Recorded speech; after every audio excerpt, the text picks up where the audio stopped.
Welcome to the Redvee TV preview show, supported by A-Star Recruitment for the 2021 season, as we look ahead to the round 19 Super League clash this Thursday evening against the Castleford Tigers at the Totally Wicked Stadium. Kick-off 7:45 p.m. You can pay on the gate, or can you? Or do you have to go to the tickets office?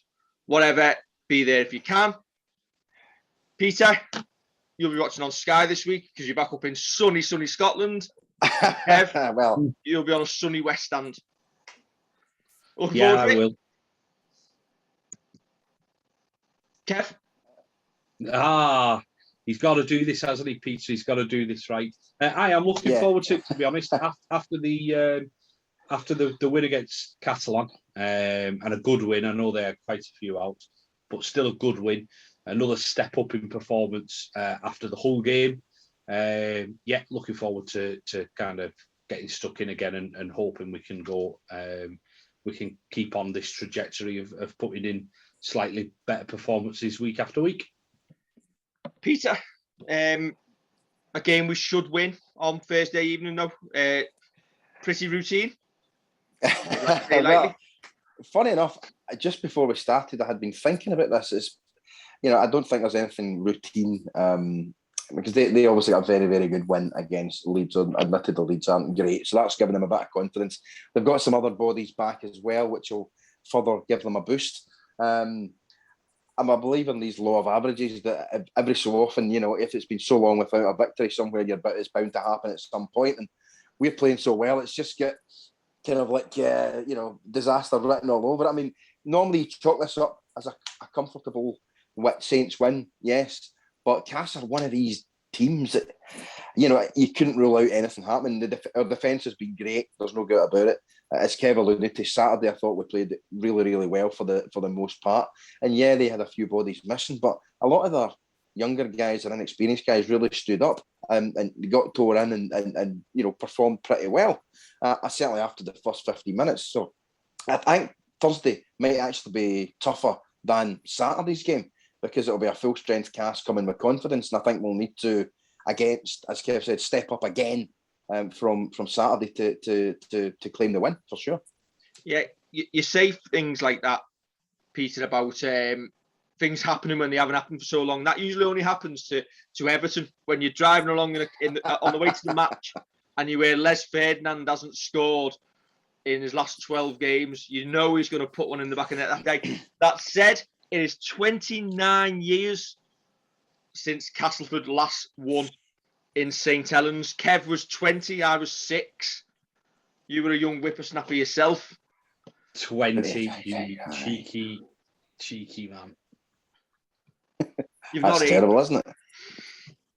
No. But yeah, 29 years, that is one hell of a record, isn't it? For considering Castleford aren't one of the worst teams in the league. They're probably mid-table fodder a lot of the time, but usually teams come along now and again and beat us.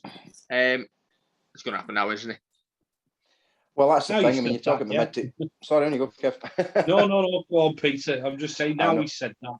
I know that it'll be one of them, won't it, this week? Well, that's the thing. I mean, it is a strange record. I mean, like teams like Hull KR have won a couple of times. Salford have got a similar record, probably worse record to Cass. Over at Saints as well. It's maybe some teams just have a hex over others, but I say nothing lasts forever. But if the team are professional, perform like we have done the past number of weeks, we should get the result. But there are these uncontrollable things that happen that sometimes just sway things against you. But I think we're getting to the business end of the season. We're performing differently than we did at the start of the season in terms of, as we spoke about after the match on Saturday, being more expansive, being a different threat to our opponents, giving them different problems to deal with. And hopefully that will be something that gets us over the line against Cass. I've been more worried if Cass had maybe lost 3 or 4 in a row playing before they played us. But the fact they had a good win might potentially help us and, have our focus driven even more, directly on what they can do and what they did in their last match. So fingers crossed, but we should be all right. I'm interested to see what the team is as well. There might be 1 or 2 adjustments we might not expect, but time will tell. Yes, so there is the squad We talk about getting better week on week, and yet another headache for Christian Wolf to deal with, a pleasant one, with the return of James Bentley, Kev. Yeah, it is. It's good to see him back. I mean, you sound made up with that, Kev. No, listen. I've said it on one of the WhatsApp groups that we're in. Because he's going, I'm more interested in seeing Ben Davies get a run. I'm more interested in seeing Sam Royal get a run. And I get the argument, well, you play your best kind of 17, whoever they are, to win games. But because he's not our future, a little bit of me's like, not that bothered. If he signed a new 2-year deal, then it would be, I'd be roaring to go on. I feel a little bit of me feels bad about it, about thinking, well, he's not our future.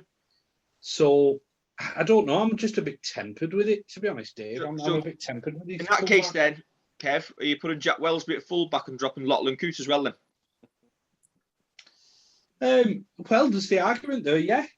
There's a good argument to do that. I don't think you do, because Lachlan Coote is in good form, whereas Bentley's just coming back from an injury. So I think you could be, while there's merits to that argument, because Bentley's missed so long, I think they are slightly different cases. Personally, I prescribe to that you go your best. You don't cut your nose off to spite your face, because at the end of the day, player movements at this time of the year are always announced. It's not often we're on the receiving end where somebody turns us down to go elsewhere, especially when their career is still on the rise. You could argue the likes of Lachlan Coote are coming towards the end and they're on a downward spiral, but it probably hurts a little bit that James Bentley has shows his future lies elsewhere. But for me, I think that's it.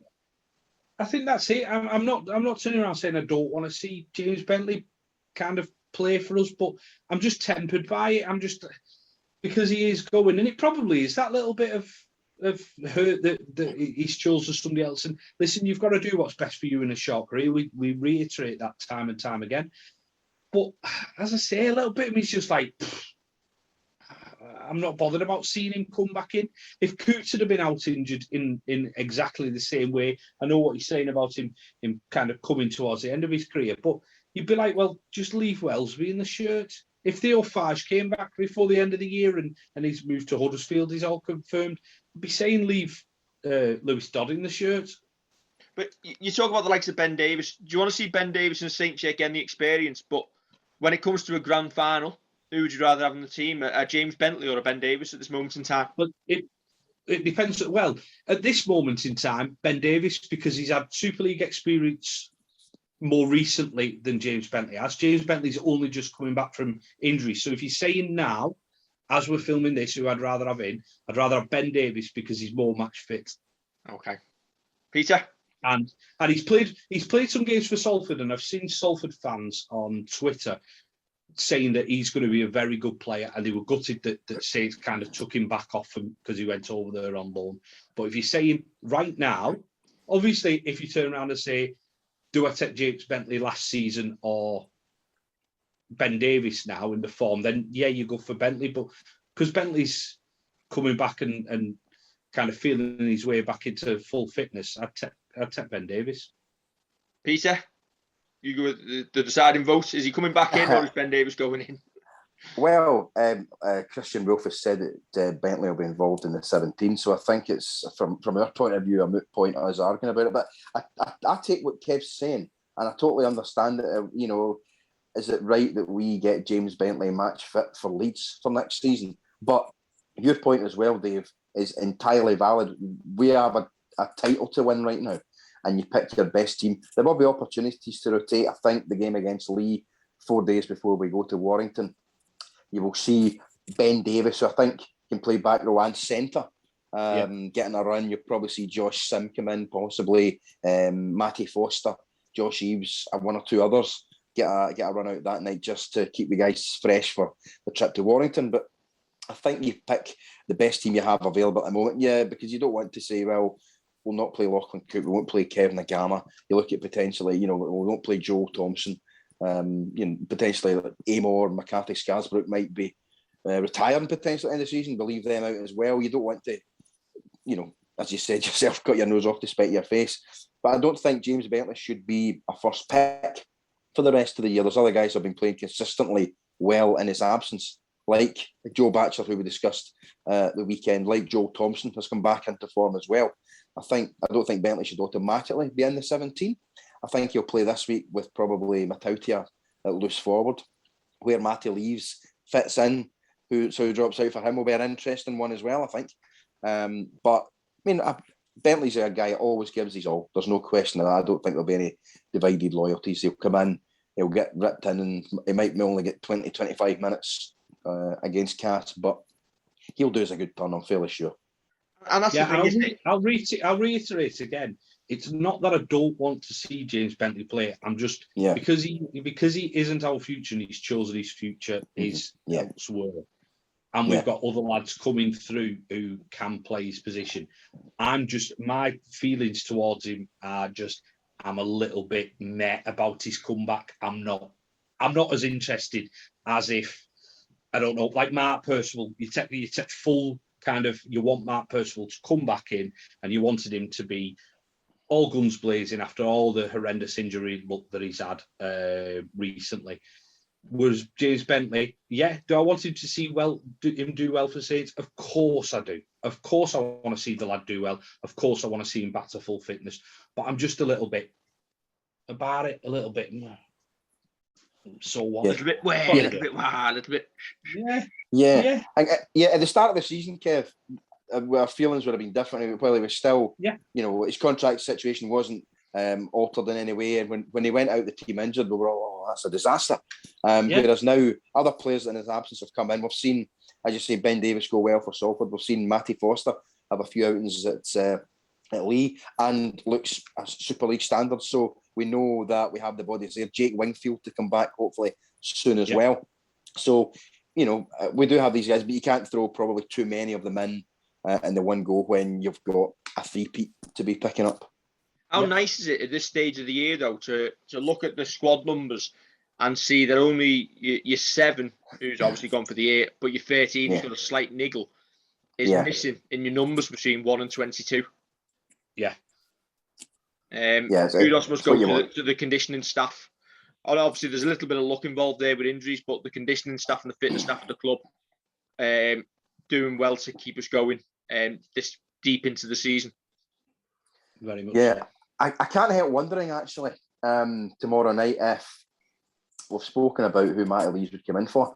I wonder if would tomorrow night be the chance to rotate Robes, start Aaron Smith, and have Bentley coming on as your replacement hooker to give him less minutes that way. I just wonder if that's an option we've considered. With the way that Christian Wolf does things, I'm not entirely sure he will go for that. I think he'll just go strongest.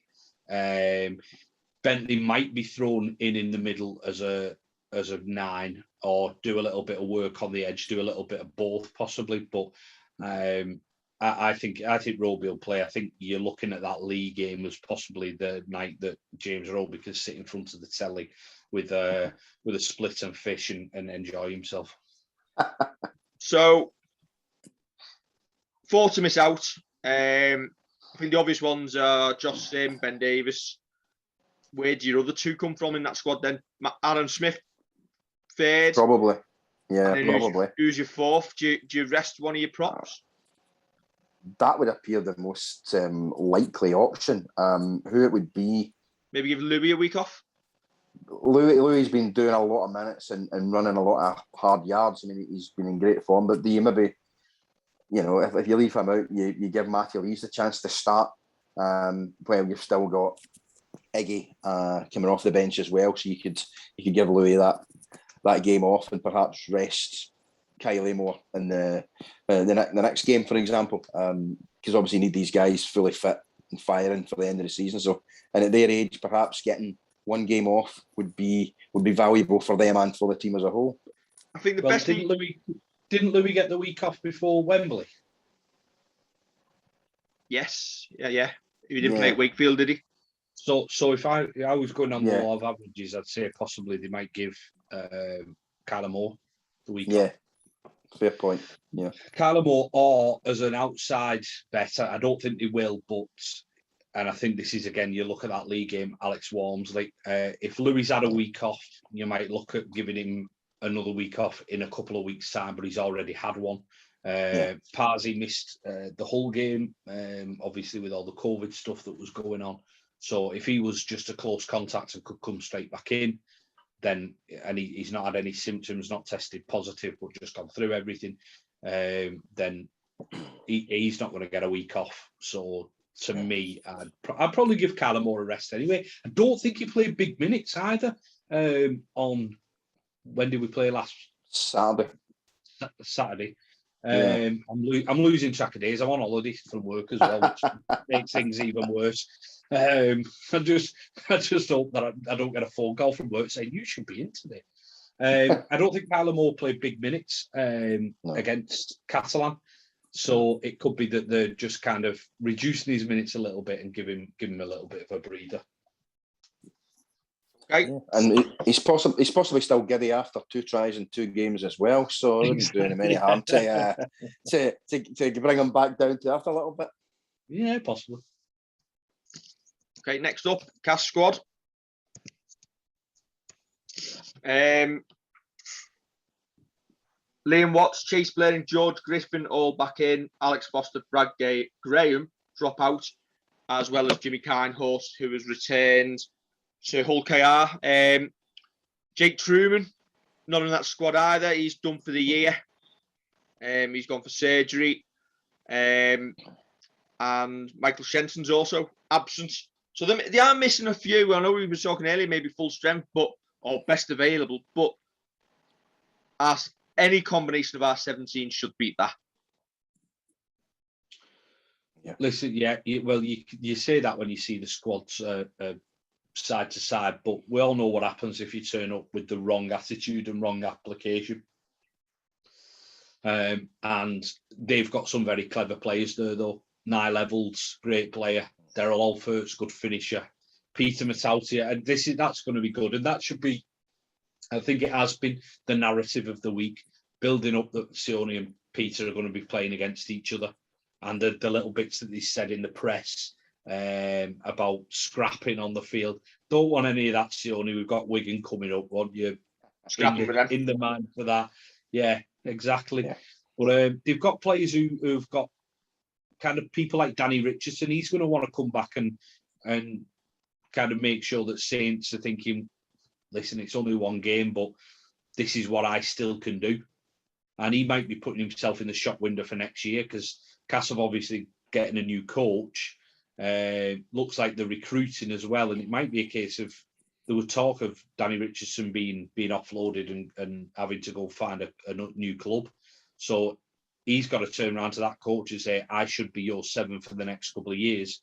He's going to want to prove it against us, isn't he? Does it say a lot for how far he's fell in his career that I didn't even mention him when I went through that squad? I spoke about them.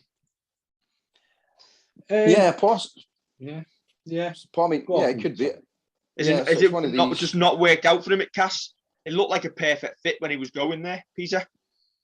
I mean, it's the type of player that he was, probably suited the type of team and squad and ethos that Cass have. But perhaps it's difficult going from, without being disrespectful for Cass, a big fish at Saints, and him being one of the kind of not a lesser light, but kind of working off the back of a lot of the work that the experienced guys do. Whereas going to Cass, he's expected to be the main man. Where you've got a bigger drop, if you like. If you don't play well, then people are looking at you. The whole team kind of falls apart. He's maybe better playing beside better players. One of these guys where if he's got to be, the pivot, if you like, he doesn't maybe thrive well under that. And it's a cautionary tale that I think Lewis Dodge should look at before he seems a level-headed lad. He won't get too far ahead of himself, but he doesn't want to go down that route of failing to fulfil promise the way Danny Richardson has. But then again, Danny could turn around tomorrow night and have an absolute wow of a game and come away with the man of the match. He's one of these guys, he could, from one week to the next, he could go from absolutely awful to absolutely outstanding. I think that's why he has to be watched very, very closely. But a good hard dunt on him early doors and knock him off his stride, and we should be okay. Though. Kev, do you want to look down the lens of your camera and reaffirm your love for Jordan Turner? Oh yeah, Listen, grand final winning halfback, isn't it? Come on, Kev. Look at the camera, please. We'll stay quiet and tell us how much you love him. Oh, I love Jordan Turner. Absolutely love him. I thought he was good for us. Listen, put his hand up, did the job, won us the grand final. Listen, I love everyone who played in that 2014 team, even Lance O'Hire, who only did 2 minutes of that grand final. But yeah, I love Jordan Turner. That said, I hope he has an absolute stinker on Thursday night. Well, of course, yeah. I still love him. I love him more if he has a stinker, though. Okay, the other news of the week. Saints have announced the signing for 2022 of Will Hopoate. He will replace Kevin Nagama on our right edge, working in tandem with Tommy Makinson. What do you make of the signing, Kev? I don't know too much about him, but when you don't watch the NRL. No. When Vinny Anderson says that his winger, whichever wing he plays on, this is like what Vinny said, his winger will get loads of tries. Listen, that sounds good to me. I know there has been a little bit of a mixed reception on social media. A lot of people saying it's a great signing, some people not as enamoured with it. But listen, sometimes it's more about the fit of the league rather than you go out and you could sign. Well, let's have a look at Josh Perry. I know he did his knee just before coming over here. He was a state of origin prop. He was somebody that we were really excited to see. And it just didn't work out. And as I say, I know he had the thing of doing his knee, but it just didn't work out. Whereas you might get some lesser lights coming over here and fitting into the league and fitting into kind of the style of play Super League and making it look very easy. But listen, Kevin, he's Tongan captain. He's played state of origin, so he's not even a lesser light. He was a standout player in the NRL. Well, yeah, that's it. When I say lesser light, I'm not trying to disrespect him or anything like that, because I think I put the tweet out that we're replacing Fiji's captain with Tonga's captain. It's another leader on the part, but I think it's more of a, like when we signed Ben Barber, and people were like that was something that made you sit up and take notice as a rugby league fan. Whereas Will Hopoate, does he do that for some people? From the tweets we've had, Dave, some people aren't that enamoured by it. So when I say lesser light, I'm not necessarily knocking the bloke. I sometimes wonder what our fans expect at times. Do they expect Jamie Lyon, Pete Jamie Lyon? But yeah, I seem to remember a couple of years ago the reaction when we signed Lachlan Coote. And people posting that he was slow, he was awful, he was past it, he was washed out, he was finished. At the end of the day, if you're holding down a place in an NRL side, you are more than good enough to be playing in a pretty poor Super League. Yeah, I mean, absolutely right. There's absolutely no doubt about that. I mean, I often think that fan reactions to signings, when you go on Twitter, Facebook, or whatever, they're probably best kind of like ignored. But if you have a professional like Vinny Anderson who's played at the top level, critiquing his performance, these are the people that you would kind of listen to. And I think Christian Wills probably earned our trust when it comes to recruitment as well. It might not be a kind of marquee, sexy signings that the likes of Warrington like to make, just I think for the sake of making them. Whereas the Ben Barber signing you alluded to at that time was absolutely right. Yeah. We needed that at that team. What we need now is a piece on the jigsaw that will slot into place perfectly with the guys running about them, the style of rugby we're trying to play, and in the competition that we're playing in. It's not just a marquee signing right now. Where do we play him? We're playing a guy in the right centre position who can also cover full back as well, which is quite good. But we're playing a guy in a position, as you say, an international captain, an NRL regular. What's not to like? We've got to back Christian's judgment. He's not brought in any duds. So, you know, he's a good sign as far as I'm concerned. Yeah, and it's interesting what Kev was saying there about a leader replacing a leader. I think I was reading similar in one of the Saints columns in the Liverpool Echo this week, who said the same. And I think so. What you've done is you've robbed my words and used it, have you? I mean, this isn't the first time. You used to do that when you were on the radio as well. Imitation is a serious form of flattery, Kev. It's the intangibles which set him apart. You never used the word intangibles, though, did you, Kevin?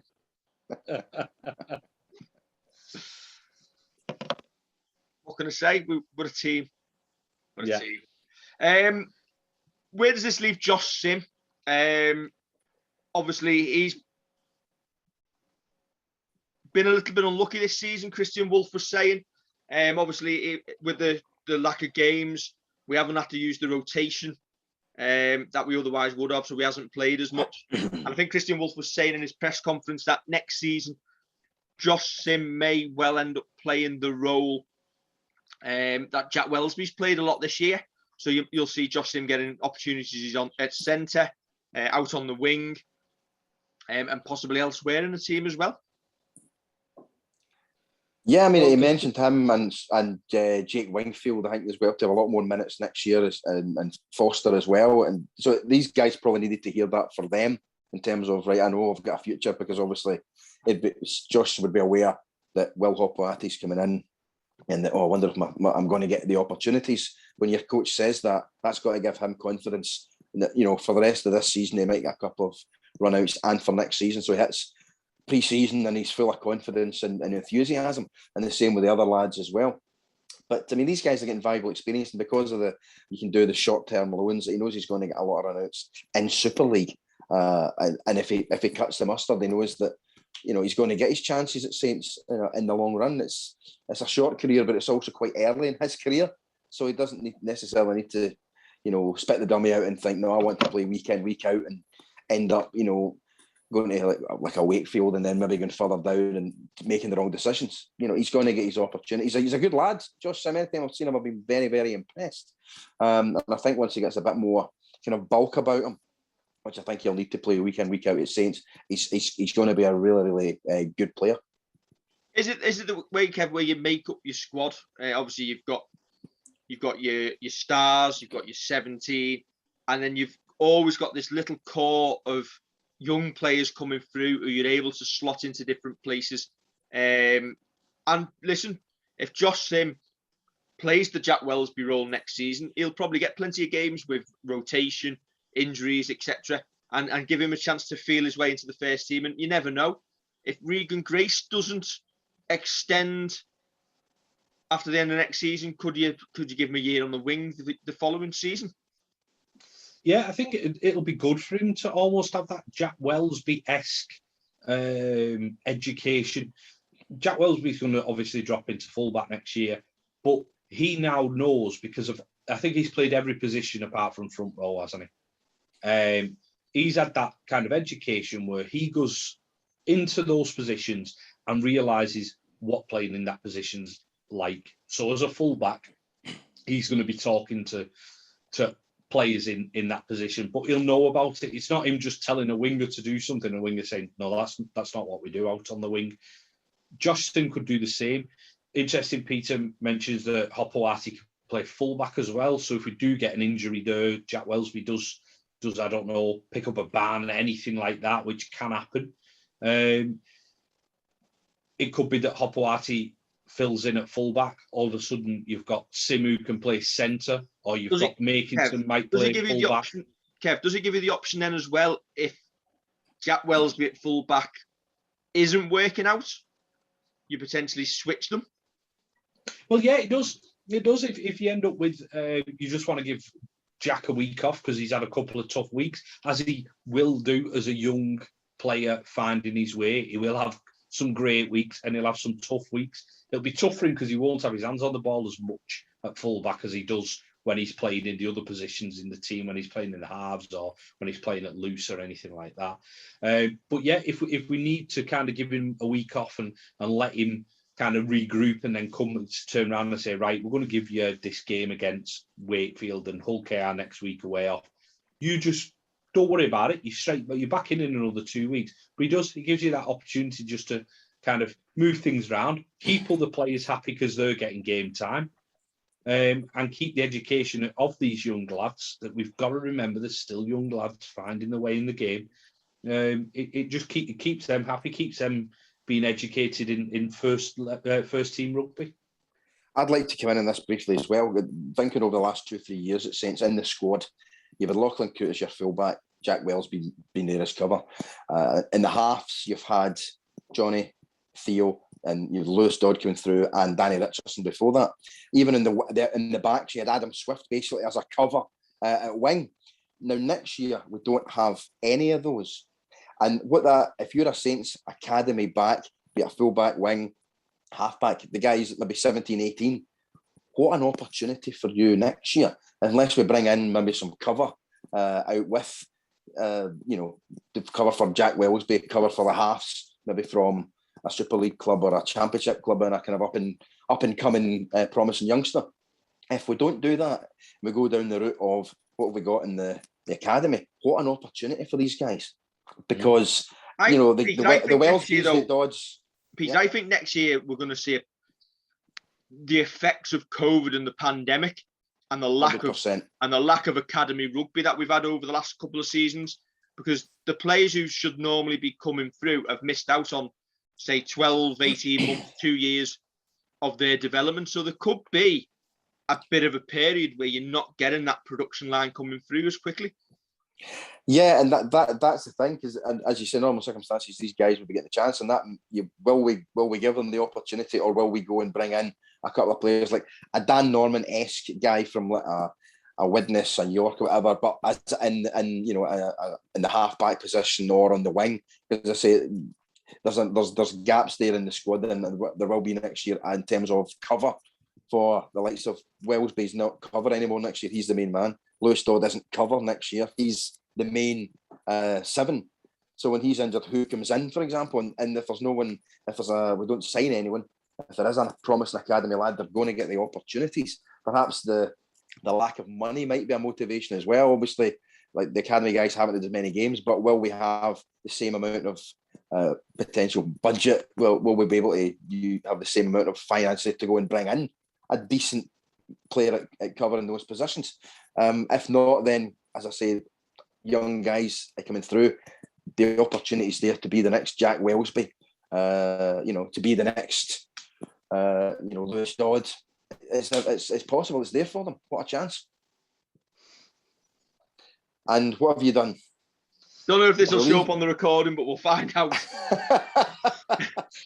If it doesn't, it needs explaining that we seem to now be sat in a boardroom like a Poundland apprentice. Yeah. Kind of. You look as if you've been some sort of snow globe, Kev. I mean, I know you sometimes need to give yourself a shake, but I mean, that's ridiculous. Yes. And now we appear to be artwork. Now, we've never been oil paintings, the three of us gentlemen, but this might be the closest that we get. Right, there's only a couple of minutes left. Just before we go, I've got to point out that Jack Wellsby and Josh Sim were both born a month or two after we won the 2001 World Club Challenge against Brisbane. Blimey. Now you feel old. Yeah. Kev already does. Kev's froze. Hang on, no, he's not. He's moving out. No, I was just taking that fact in, and the fact that I was 20 at the time. Told you. I'm not getting involved in discussions around age, if you don't mind. So I'll just I'll plead the fifth on that one. Okay, then before we go, predictions quickly, Peter. Saints by 14. Kev? I've actually put my predictions in Saints by 16. I'm going to go Saints by... Wait till we're in the auditorium. I'm going to go Saints by 22. So that's interesting you've said that, because when we watched it back after you saying That's what I said on the preview show last week about the Catalan thing. You were wrong, and I was right. And that's a nice place It's not to end. the first time, and it won't be the last time. And that's a really nice place to end, I think. Yeah. So what we'll do is Kev on mute. Thank you very much, Peter, for joining us. Kev, thank you for joining us. Hello. No problem. Oh my God. Whatever. Can you tell Zoom's got new tools? Yes. And it's not us. I was going to say, yeah, be careful how you use the word tools there. We've got less than a minute. Don't forget to like, share, and subscribe. And we'll catch you for the instant fan reaction from outside a beautiful, sunny, totally wicked stadium at about 10 p.m. tomorrow night. Thanks for everyone joining us. Catch you soon.